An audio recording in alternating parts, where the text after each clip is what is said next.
시청자 여러분 안녕하십니까? 뉴스 매거진입니다. 행정안전부가 정부혁신추진협의회를 구성하고 제1차 회의를 개최했습니다.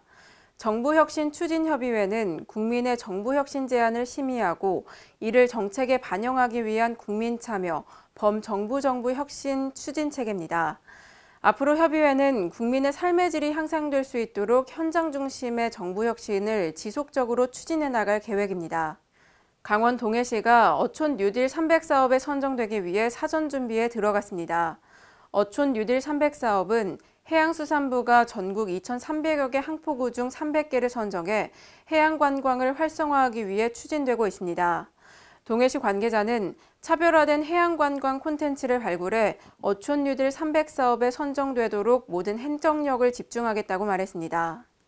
지방자치단체 금고협력비가 지자체 재정 규모에 따라 큰 격차를 보이는 것으로 나타났습니다. 서울의 경우 1,400억 원으로 가장 많은 금고협력비를 받고 있고 경남이 132억 원, 전북과 전남이 71억 원, 충북은 65억 원으로 지역별로 차이가 크게 드러났습니다. 더불어민주당 이재정 의원은 과도한 금고협력비는 은행 영업비용을 증가시키고 이 부담이 국민들에게 전가될 우려가 높은 만큼 지자체 금고협력비의 철저한 감시와 대책 마련이 시급하다고 강조했습니다.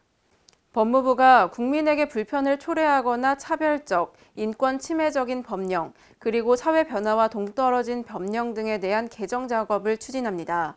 국가 배상 기준을 합리화하고 채무자의 압류 금지 최저 한도를 상향하는 등의 법률 개정이 진행되고 있는데요.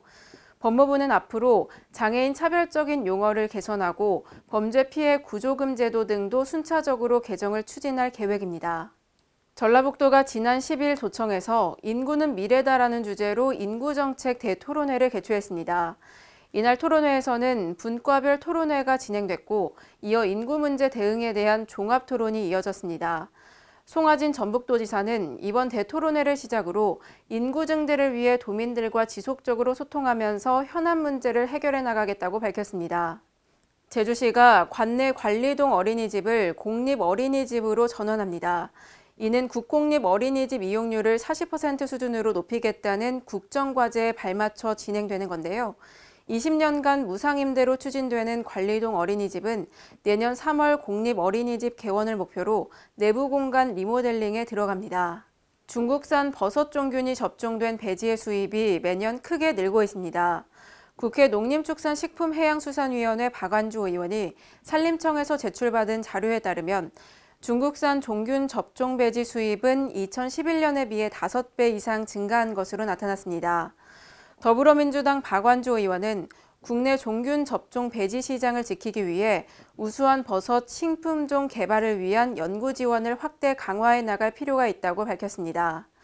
이상으로 뉴스 매거진을 마칩니다. 시청해주신 여러분 고맙습니다.